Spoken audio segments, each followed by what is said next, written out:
already been here and spoke for an hour, so I'm not going to tell you a whole lot about me. And I'm very happy, well actually I'm sad that my opponent did not show up, because I like when he comes to different forums where I'm at, because it's like having an opening act. Because you get to see both sides of the story. And first, Kara, could you stand up? Come on, stand up. Come on.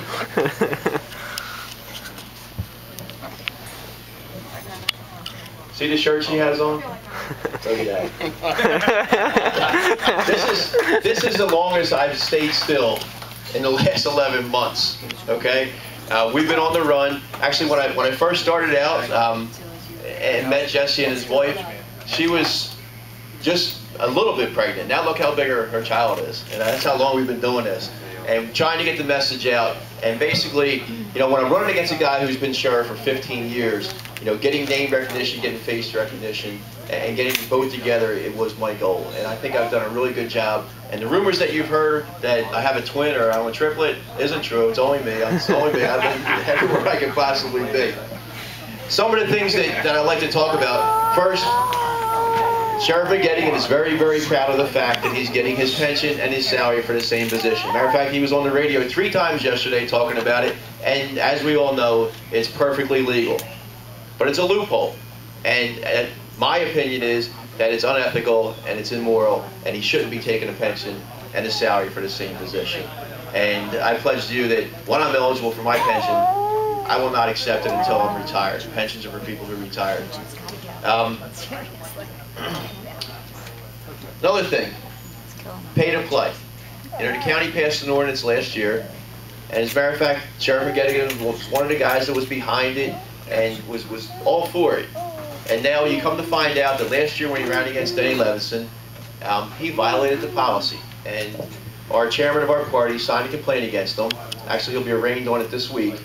And now his excuse is that it doesn't affect him because he's kind of immune to it because he's a sheriff, he's a constitutional officer, and has nothing to do with contracts. So it's the not me theory. You know, it affects everybody else, but it's not me. Do as I say, not as I do. You know, and it's wrong, and he's going to be called on it. And hopefully, when it all comes out through the court system, the ordinance that the county passed will hold up. Because it shouldn't only affect just Republicans. It should affect everybody. And we all need to play by the same rules. As you know, you probably read the article in the paper when it came out about how much money each person has in their accounts. Well, all my contributions are very small contributions, mostly $25, $50, and $100 contributions made by folks like you guys throughout the whole county. It's been great. I owe nothing to nobody. Okay, there's no money coming in from Camden County for me. Okay, we're out raising the money, and when I get in office, there's nothing that I owe to anybody. I'm there for the people.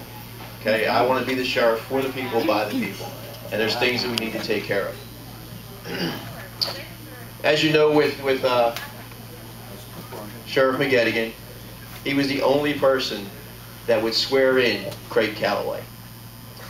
If he didn't do it, the clerk from Atlantic City would have to do it, and I'm sure, Joe, you can attest to that. Okay, and when he stood there, his comments were, "God bless Craig Calloway. He's like a brother to me." Okay, and now he wants to denounce that and say he has nothing to do with him. He doesn't like the guy and everything else. He walked the streets with him. He collected messenger ballots for him, and they helped each other get elected. And he needs to be held responsible for that. You know, he's been there 15 years. It's time for change. We need to move the sheriff's department forward. You guys know my views as far as immigration and how we can enforce that. And you know, on your principles, instead of it being number 2, it should be number 1. Okay, you really need to move it up, and you know, we need to have organizations like yours to champion that cause and move that forward. You know my opinion, we need to follow the Attorney General's guidelines, and you know, one person isn't going to be able to change the Attorney General's guidelines. It's going to take bigger people, and it's going to take us lobbying along with the freeholders, along with the assemblymen, along with the senators, along with the congressmen, to get it the same nationwide. Okay, and we have bigger issues here. Well, I don't want to say bigger issues, but we have issues here with the amount of unserved warrants that we have. You know, when you have a county of our size and you have 6,500 wanted persons on county warrants running the streets, that's my priority. We need to get these these felons off the street, get them either to pay their fines, which is tax dollars,